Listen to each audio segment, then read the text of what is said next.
কুমড়ো পাতার চপের জন্য আমার এই কুমড়ো পাতা রেখেছি ধুয়ে পরিষ্কার করে, পেছন দিকে শিরা ফেলে সুন্দর করে পরিষ্কার করে রেখেছি। এখানে বেসন নিয়েছি, সুজি নিয়েছি, অল্প হলুদ, নুন, আর আলুটা মাখার জন্য এখানে আমি রেখেছি চাট মশলা, আলু সেদ্ধ করে ইয়ে করে রেখেছি, ম্যাশ করে রেখেছি, জিরের গুঁড়ো, একটু আদা, এখানে অল্প একটু চিনি, কাঁচা লঙ্কা, পেঁয়াজ আর বিট নুন। এটা আমি মেখে নেব। দেখো, এটা আমি মেখে নিয়েছি। এবার এই যে বেসনটা আমি ঘন করে গুলিয়ে নেব।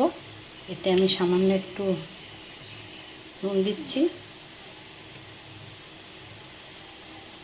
আর একটুখানি হলুদ দিচ্ছি, দিয়ে এটা আমি ঘন করে গুলে নিচ্ছি। এই যে আমি এটার যে চপটা বানানোর জন্য যে পুরটা কী করে ভরি তোমাদের দেখিয়ে দিচ্ছি। এই দিকে এরমভাবে দিতে হবে, নিয়ে যেন পানের খিলির মতন এটাকে করতে হবে।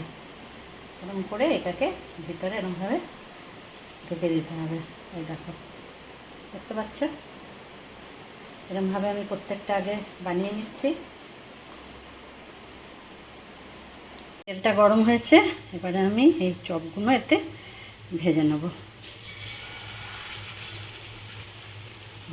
এক এক করে আমি সব চপগুলো দিয়ে দেবো। তোমরা এটা বানিয়ে খেও, দেখবে খুবই ভালো লাগবে।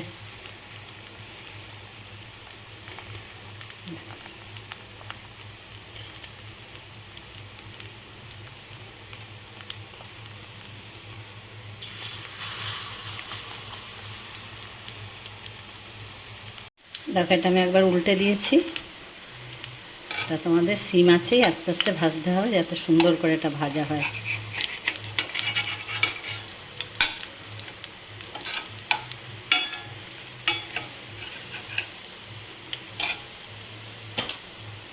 আমি সিম আছে সুন্দর করে ভেজে নিয়েছি প্রত্যেকটা চপ।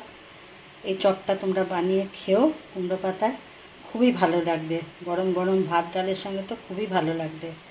আমার এই রেসিপিটা যদি তোমাদের ভালো লাগে তবে তোমরা লাইক, শেয়ার, কমেন্ট করো। আর যারা সাবস্ক্রাইব করোনি এখনও, তারা সাবস্ক্রাইব করে নিও।